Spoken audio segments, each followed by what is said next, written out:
Now let me then move on here to show,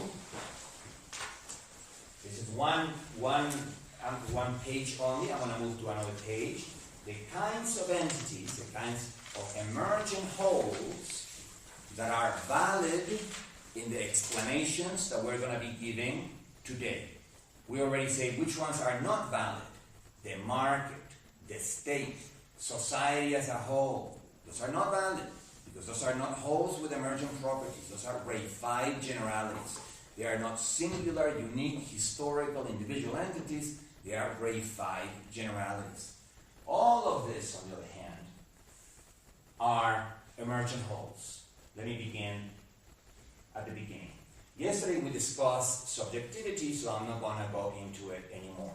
We already discussed Hume versus Kant. There's one thing I want to add to this today, because we as persons are not only our private selves, that private self that yesterday we discussed, whether it emerged from making categorizations or whether it emerged from habit, taming those raw intensities. You know, we discussed that private self, but in addition to that private self, we have a public persona, which is the part of ourselves that we present to others when we interact with those others. I'm going to get to that in a second. So a person is made both of your private self, the self that as a human and as a Deleuzian, I have to say, is a crystallization in a field of raw intensities, as we discussed yesterday. But in addition to that, a person is a persona, a mask, the public persona you project to others when you interact with others. I'm going to talk about it in a second, and I'm going to tell you what author is the best one to read to discuss that. And then let's take this arrow here. These arrows mean emergence. And I'm calling them interpersonal communities. This type of entity encompasses at least three different types. One, the typical community that we normally think of when we think of the word community. The community that inhabits a small town, a tightly knit community that inhabits a small town, or a community, again equally tightly knit, that inhabits an ethnic neighborhood in a big city. You know, big cities tend not to act as melting pots because they're big enough that they can have an Irish neighborhood, they can have an Italian neighborhood, they can have a Chinese neighborhood. The different immigration flows, in particular in the United States, which is a case that I know better, form in a large city. They have enough space to form their own tightly knit communities in their neighborhoods. In smaller cities like Buffalo, New York, for instance, there's not that much of a space, and they do tend to act more as a melting pot. But let's stick to the simpler cases. So, an interpersonal community in the first place refers to a tightly knit community inhabiting a small town or an ethnic neighborhood. It also refers to dispersed networks of friends or dispersed networks of acquaintances. They are not nearly as tightly knit, but they may stay together in touch through telephone or in touch through correspondence. Let's say that we're talking about the 1950s. With a telephone and with a reliable postal service, you could have communities, for instance, communities of scientists in the 17th and 18th centuries that lived in different countries, and nevertheless they form a scientific community, even though they were not in the same neighborhood. They kept in touch through the postal service. With the advent of the telephone, dispersed communities became even more common because now you could not have to wait for a letter to return and have a 1 week delay between interactions. You could be constantly interacting through the phone. You could be calling your friends every day, for instance, and those are interactions. And therefore you do form communities, although the communities are dispersed in space. Finally, with the internet, we get virtual communities.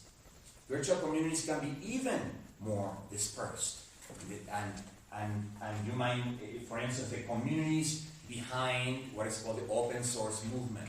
The communities that create software like Linux, or software like Apache, or software like Perl, all the millions of different types of free software and available today that are created by communities of 100, 200 people, many of whom have never even met in person.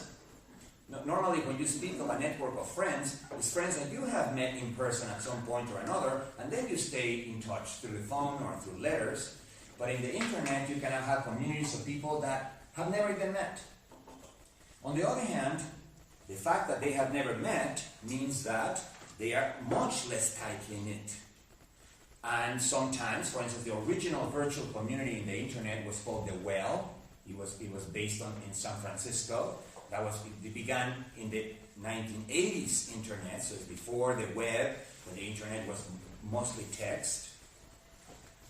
And The Well was a relatively tightly knit community because in addition to staying in touch through the internet, they had monthly gatherings in different houses to meet face to face.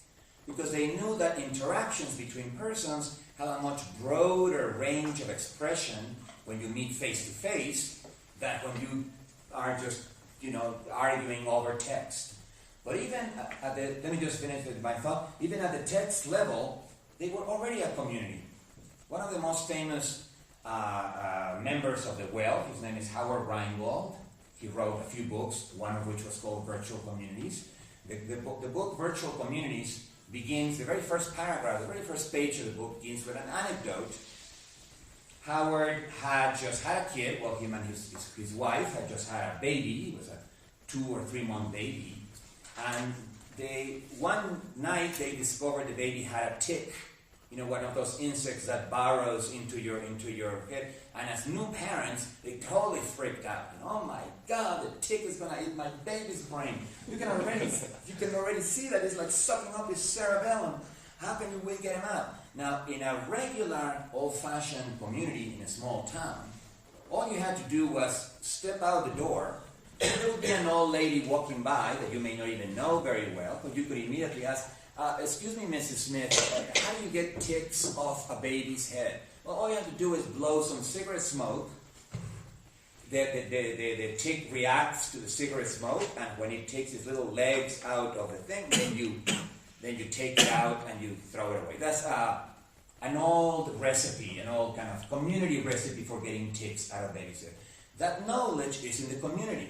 So that old lady knows and has that piece of knowledge. All you have to do when you freak out about your babies, open the door, ask the first old lady that passes by, he's going to tell you the trick with the cigarette. You blow the cigarette smoke on the tick, you get the tick off your babies. They were living in an apartment in San Francisco. They did not have old ladies walking by.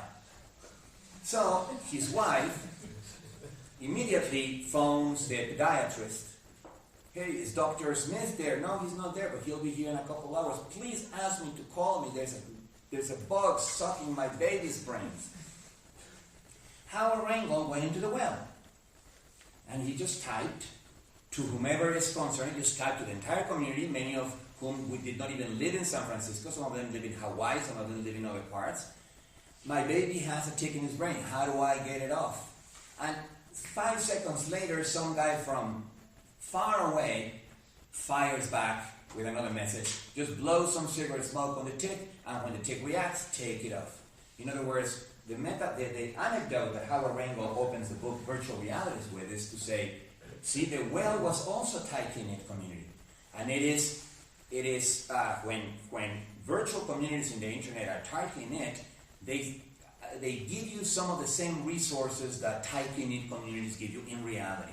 Communal knowledge that can be shared, particularly about little things like that, about recurrent problems that every parent or every set of parents confronts when raising a baby. There are many different types of communities. But in order to explain the questions of emergent properties right now, and as to start giving examples, it will be better if we confine the discussion to a tightly knit community in a small town. But I can then, if you ask me, I can then talk about